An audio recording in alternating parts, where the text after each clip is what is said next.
dog training. I'm out for one of my daily field trips with Mr. Groot. It is a super busy time down here, so we are taking advantage of all these distractions. Nope. So as I'm walking with Groot, I'm making sure that he is well prepared to pass all of these chaotic distractions. Some of the things that I'm doing for Groot is I'm setting him up for success on the approach. So before we ever reach the trigger, which for Groot is dogs and people, I'm de-escalating his mental arousal using our e-collar communication. Another thing that I'm doing is I'm taking space away from the triggers. So every time we pass a dog or a person, you'll see me step off the sidewalk. I am yielding to oncoming traffic. Guys, this is so important. We can't ever put our dogs in range of a potential bite from an oncoming dog. You don't know the dogs that you're passing. You don't know if they're reactive, if they're aggressive. You hear that one back there? Reactive. We have to assume all dogs are and protect our dogs accordingly. So take space away.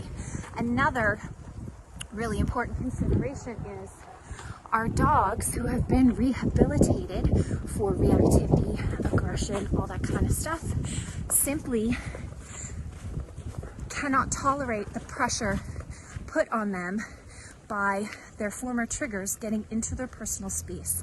So if we don't use space to our advantage, if we try to pass, another dog on something like a narrow little 4-foot sidewalk, we're setting our formerly reactive dog up to fail because we're exposing him to his triggers without advocating for him, protecting him, guiding him, structuring him, and he's going to think that he has to go back to defending himself. And the way that he's going to do that is by becoming reactive again.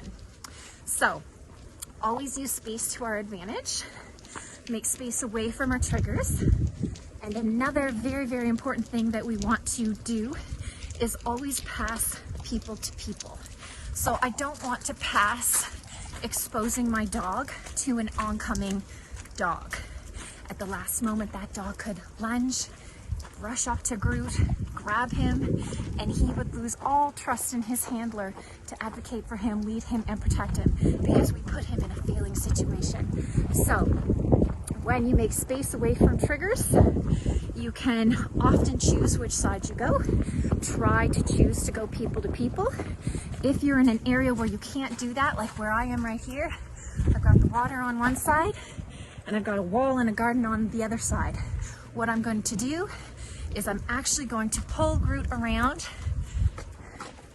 to my right side, and I am going to set him up over there on the approach for a successful pass by, pass the trigger, and then once we've passed, then I'm going to bring him back to the correct left side. So there is always options and ways we can set our dogs up for success.